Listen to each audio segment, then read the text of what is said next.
Si t'entends ma voix aujourd'hui, ce n'est pas un hasard. Il y a des choses que je n'aurais jamais dû révéler. Des vérités que ceux que j'ai servis pendant des années préfèrent garder dans l'ombre. Mais le silence est devenu plus lourd que la peur. J'ai participé à des réunions où votre nom était prononcé sans que vous le sachiez. J'ai vu des visages se crisper quand on parlait des élus. J'ai entendu des stratégies, murmurées à voix basse pour briser ceux qui portent une lumière différente. Et aujourd'hui, je refuse de mourir avec ces secrets. Si tu es encore là, c'est que quelque chose en toi reconnaît cette vérité. Si tu ressens souvent que ta vie est une bataille invisible, écoute attentivement. Ce que je vais révéler pourrait changer ta manière de voir chaque épreuve. Mais avant d'aller plus loin, je te demande une chose. Soutiens cette vérité. Like cette vidéo. Partage-la à quelqu'un qui traverse des attaques incompréhensibles. Écris en commentaire « Je reste éveillé » parce que ce que je vais dire dérange. Et plus cette lumière circulera, moins l'ombre aura d'emprise. Reste jusqu'à la fin, car la 4e stratégie est celle qui détruit le plus d'élus, sans qu'ils s'en rendent compte. Je n'ai pas toujours été celui qui parle aujourd'hui. Autrefois, j'étais de l'autre côté. Je croyais servir une puissance supérieure. On m'avait convaincu que les élus étaient des menaces, des êtres à neutraliser avant qu'ils ne s'élèvent. On nous apprenait à reconnaître les signes, une sensibilité inhabituelle, une solitude précoce, des rêves intenses, une capacité à inspirer les autres sans effort. On disait « celui-là ne doit pas atteindre son potentiel ». Et c'est là que tout commence. La première stratégie n'est pas spectaculaire, elle n'est pas visible, elle ne fait pas de bruit. Elle consiste à faire douter l'élu de lui-même, pas à le détruire directement. Non, à le convaincre qu'il n'est rien de spécial, à lui injecter une petite voix intérieure. Tu n'es pas capable, tu es trop différent, tu es trop fragile. Parce qu'un élu qui doute devient son propre saboteur.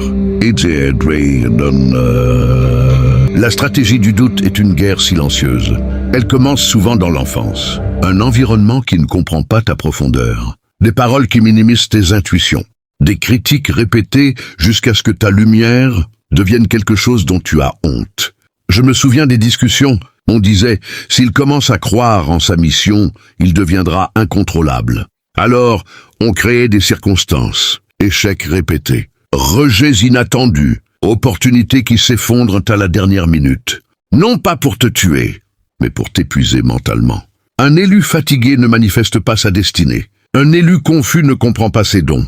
Un élu qui doute cherche la validation à l'extérieur. Et c'est exactement ce que l'ombre espère. Mais écoute-moi bien. Si tu as traversé une longue période de doute, ce n'était peut-être pas la preuve que tu es faible. C'était peut-être la preuve que tu es dangereux pour l'obscurité. La 2e stratégie est plus subtile encore. Elle consiste à isoler l'élu, pas toujours physiquement, mais émotionnellement. On s'arrange pour qu'il se sente incompris, différent, à part. On provoque des malentendus, des trahisons inattendues, des amitiés qui se retournent sans explication. Pourquoi? Parce que la solitude prolongée fragilise l'âme. Un élu isolé commence à croire qu'il est le problème. Il intériorise la douleur. Il coupe sa lumière pour ne plus déranger. Je me souviens d'avoir entendu cette phrase. « Coupez-le de ceux qui pourraient te soutenir ». Et souvent, ça fonctionne. Mais ce qu'ils ne comprennent pas, c'est que l'isolement peut aussi devenir un lieu de transformation. Beaucoup d'élus découvrent leur vraie force dans la solitude. Ce qu'on pensait être une prison devient un sanctuaire. Et c'est là que le plan commence à échouer. La 3e stratégie est l'épuisement. Pas seulement physique, spirituel. On surcharge l'élu, responsabilités excessives, problèmes familiaux, pression financière, Conflits répétés. toujours quelque chose, toujours une nouvelle bataille. Le but est simple, qu'il n'ait plus le temps de réfléchir à sa mission, qu'il survive au lieu de s'élever. Un élu en mode survie n'active pas son plein potentiel. On savait que beaucoup abandonneraient leurs rêves simplement pour respirer. Mais ce que j'ai vu m'a bouleversé.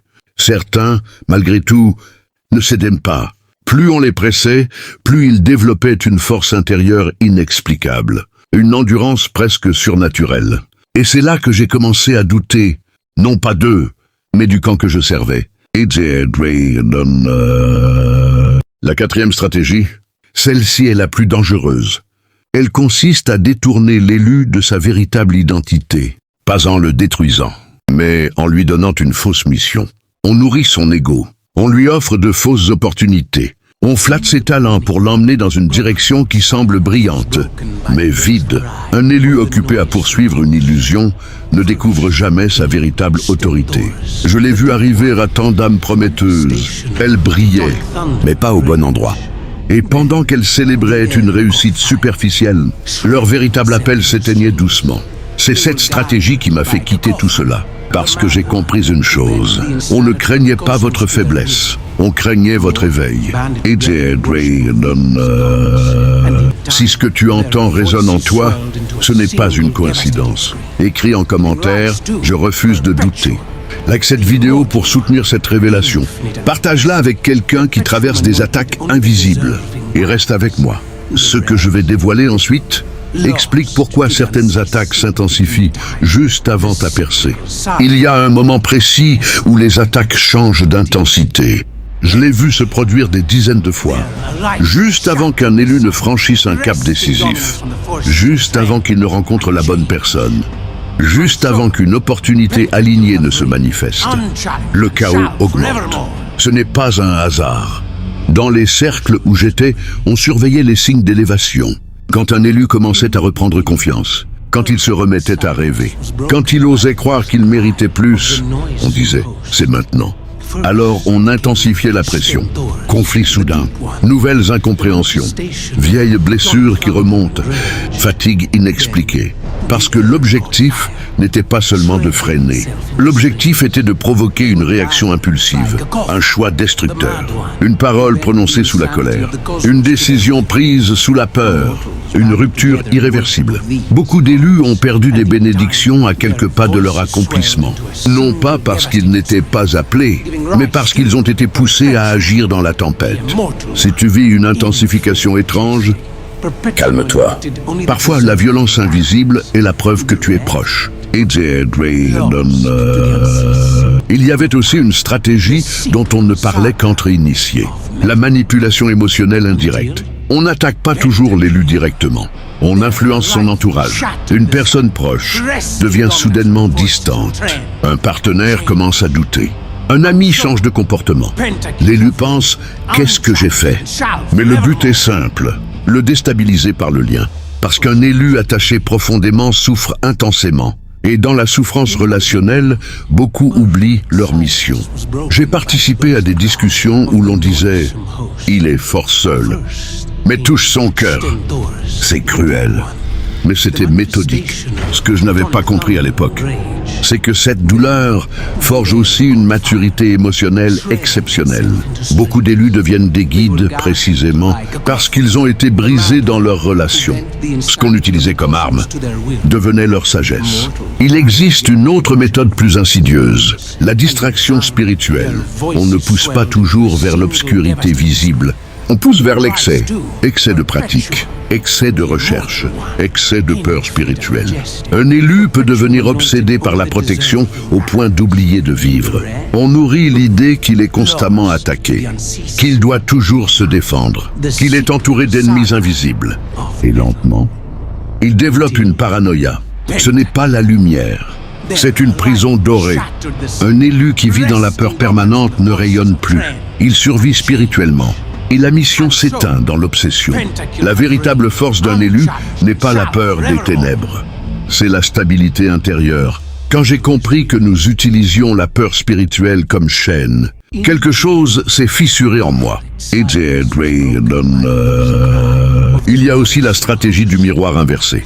On pousse l'élu à se comparer, à regarder les autres réussir, à mesurer son rythme à celui des autres. À croire qu'il est en retard, la comparaison est une arme silencieuse.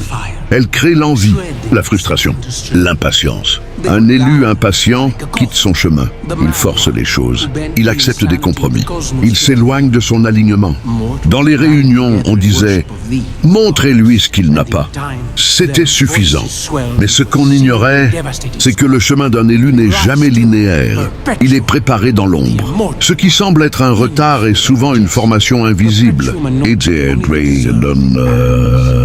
Et puis, il y a la stratégie la plus dangereuse après la fausse mission, la culpabilité.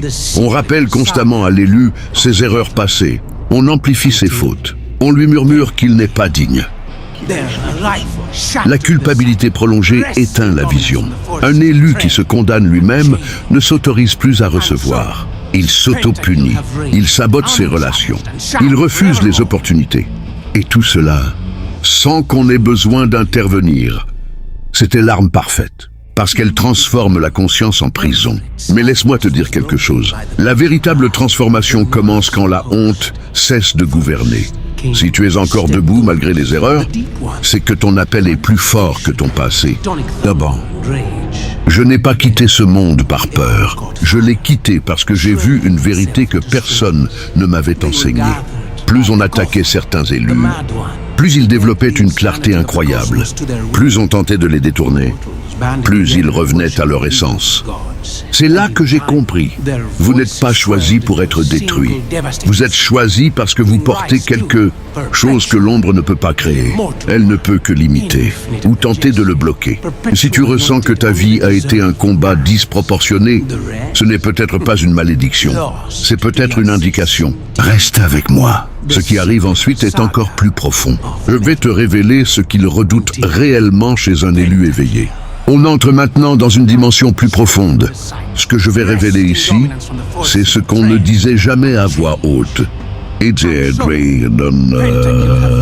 Ce qu'il redoute réellement chez un élu éveillé, ce n'est pas sa prière, ce n'est pas son intelligence, ce n'est même pas son courage, c'est sa conscience. Un élu qui devient conscient de sa valeur devient imprévisible. Tant qu'il doute, il est contrôlable. Tant qu'il cherche validation, il est influençable. Tant qu'il a peur, il est manipulable. Mais lorsqu'il comprend qui il est, il cesse de réagir. Il commence à choisir. Et c'est là que tout bascule. Dans les réunions, on disait toujours « Ne le laissez jamais comprendre ». Comprendre quoi ? Qu'il n'a jamais été faible, qu'il a toujours été en formation, que chaque attaque l'a structuré. Un élu conscient n'entre plus dans les provocations. Il ne se précipite plus, il ne se compare plus. Il agit avec calme, et le calme est une menace. Il existe une autre vérité que je n'avais pas comprise à l'époque. Chaque élu possède une signature intérieure, une fréquence. Ce n'est pas mystique au sens spectaculaire. C'est subtil. Quand un élu entre dans une pièce, quelque chose change. Les gens se sentent exposés ou inspirés. Certains sont attirés. D'autres deviennent hostiles sans raison apparente. Nous utilisions cette hostilité. On alimentait les conflits autour d'eux. On amplifiait les incompréhensions. Parce qu'un élu stable influence naturellement son environnement. Et un environnement transformé est dangereux pour l'obscurité. Mais voici le paradoxe. Plus un élu s'ancre dans sa paix intérieure, moins il est affecté par ses réactions. Il devient un centre. Et un centre ne se laisse pas déplacer par chaque vent. Je dois aussi te parler de la stratégie du découragement cyclique. Celle-ci est redoutable. Elle fonctionne par cycle. Un moment d'espoir, puis une chute, puis un regain, puis un autre échec. Ce va-et-vient fatigue l'âme. L'élu commence à penser que chaque montée sera suivie d'une chute inévitable. Alors il arrête d'espérer pleinement. Il se protège de la déception. Mais en se protégeant, il réduit aussi son expansion. C'était une méthode précise. Créer un schéma répétitif jusqu'à ce que l'élu internalise la peur du succès. Mais ce qu'on ne pouvait pas contrôler, c'était la résilience. Certains comprenaient le cycle, et au lieu de craindre la chute, ils l'utilisaient pour apprendre. Et dès qu'un élu apprend à lire les cycles, il ne les subit plus. Il y avait également la stratégie de la dispersion. Un élu a souvent plusieurs talents. On exploitait cela. On le poussait à commencer 1000 projets, à aider tout le monde, à répondre à toutes les sollicitations. Il devenait occupé, mais inefficace. La dispersion affaiblit la puissance. Un laser concentré coupe l'acier. Une lumière dispersée éclaire à peine. L'élu dispersé se sent productif, mais il n'avance pas dans sa mission centrale. Et le temps passe. Cette stratégie était subtile, presque élégante, mais elle échoue quand l'élu apprend à dire non, quand il choisit la profondeur plutôt que la quantité, quand il comprend que sa mission n'est pas de plaire à tout le monde, mais d'accomplir ce pourquoi il est aligné. Je dois te confier quelque chose de personnel. Le jour où j'ai commencé à douter de ce que je faisais, ce n'était pas à cause d'un rituel, ce n'était pas à cause d'une peur.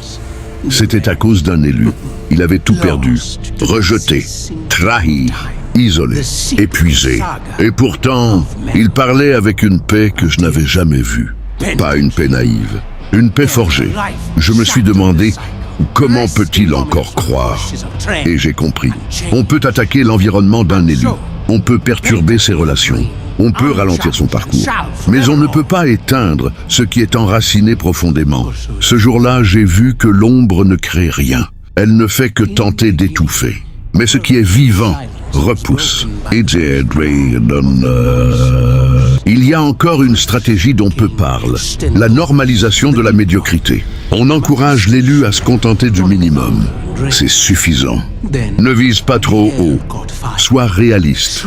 La prudence devient une cage.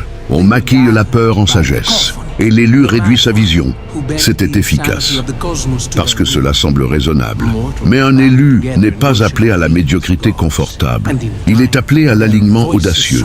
Quand il accepte d'être comme tout le monde pour éviter les critiques, il trahit sa propre intensité. Mais lorsqu'il assume sa différence, il devient inarrêtable. Si tu écoutes encore, c'est que quelque chose en toi se réveille.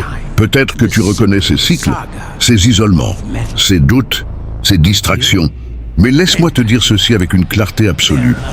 Le fait que tu sois encore debout, malgré tout cela, est la preuve que tu n'as jamais été destiné à être détruit. Tu as été testé, formé, affiné. Et ce que je vais révéler ensuite explique pourquoi certaines attaques ne sont pas destinées à te stopper, mais à révéler ce que tu portes réellement. Respire profondément, parce que maintenant, nous entrons dans la partie que même parmi nous, peu comprenaient vraiment. Il y a des attaques qui ne sont pas conçues pour te stopper. Elles sont conçues pour te révéler à toi-même. À l'époque, je pensais que chaque pression était une tentative d'écrasement. Mais j'ai observé un phénomène étrange. Plus certains élus étaient confrontés à l'injustice, plus leur discernement devenait affûté. Plus ils traversaient le rejet, plus leur identité devenait indépendante. Plus ils perdaient des soutiens, plus ils développaient une connexion intérieure inébranlable. Et j'ai compris quelque chose qui m'a glacé. Certaines attaques agissent comme un feu. Elles brûlent. Mais elles purifient aussi. Un élu qui n'a jamais été éprouvé reste fragile. Un élu éprouvé devient stable. Ce que nous pensions être une stratégie de destruction devenait parfois un accélérateur de maturité. Et c'est là que j'ai commencé à voir les fissures dans le système. Il existe un moment critique dans la vie d'un élu. Un point de bascule invisible. C'est l'instant où il cesse de chercher pourquoi il est attaqué et commence à se demander ce qu'il doit apprendre. Ce changement est dangereux pour l'ombre, parce qu'un élu qui cherche l'apprentissage au lieu de la plainte ne peut plus être contrôlé par la victimisation. Dans les cercles où j'étais, on redoutait ce moment. On disait, si jamais il transforme la douleur en compréhension, on le perd. Parce que la compréhension transforme la blessure en sagesse. Et la sagesse est une arme que l'ombre ne peut pas manipuler. Si tu es arrivé à un point où tu ne demandes plus pourquoi moi, mais que suis-je en train de devenir? Alors sache que tu as franchi un seuil, et ce seuil change tout. Il y avait aussi une vérité plus subtile. Un élu ne se définit pas par ses victoires visibles. Il se définit par ce qu'il refuse de devenir malgré les attaques. Nous essayons souvent de provoquer une réaction négative. Colère excessive, amertume, vengeance, cynisme. Parce que si l'élu devenait amer, Il perdait sa lumière, mais certains refusaient. Il pleurait, oui. Il doutait, oui. Mais il ne devenait pas cruel. Et cela était incompréhensible pour nous. Parce que la véritable force d'un élu n'est pas l'absence de douleur. C'est sa capacité à traverser la douleur sans perdre son cœur. Et un cœur intact est plus puissant qu'une armure.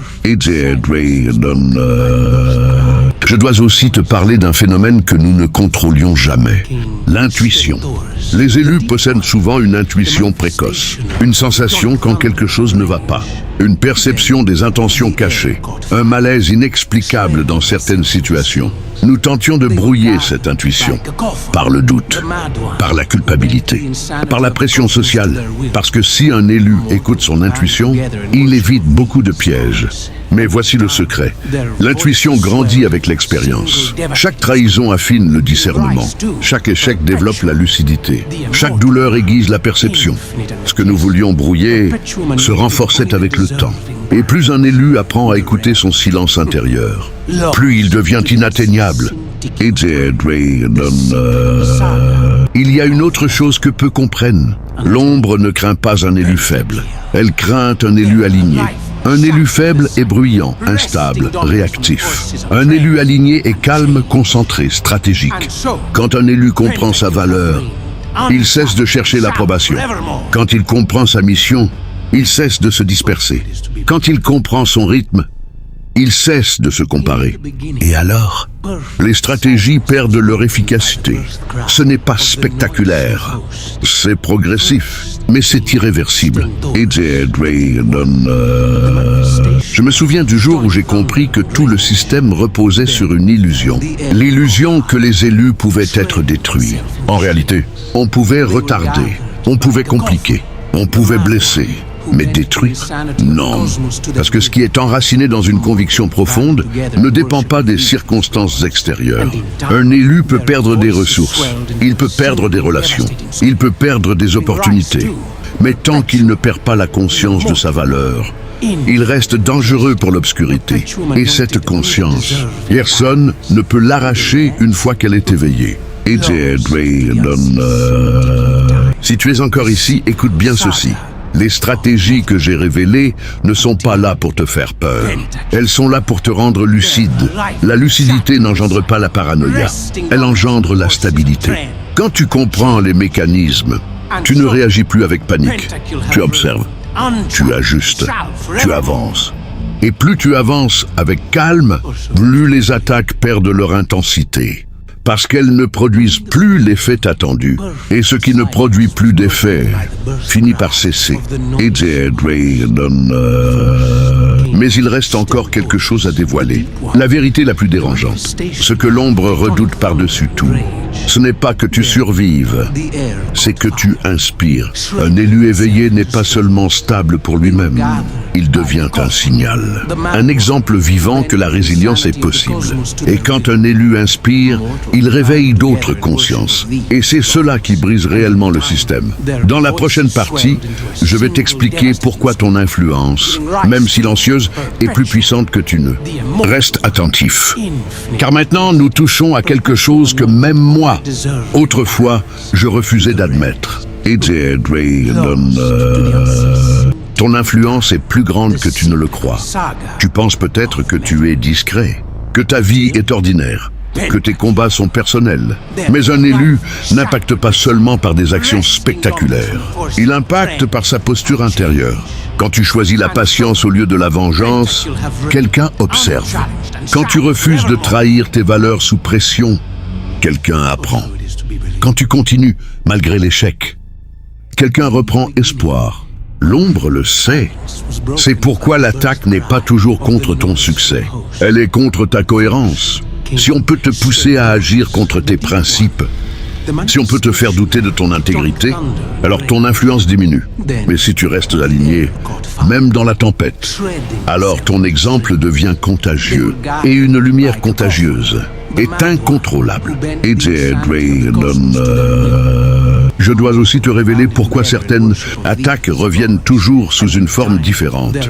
Parce que la leçon n'a pas encore été intégrée. Ce n'est pas une punition, c'est un cycle d'apprentissage. Si tu continues à ignorer ton intuition, la situation se répète. Si tu refuses de poser des limites, les mêmes profils reviennent.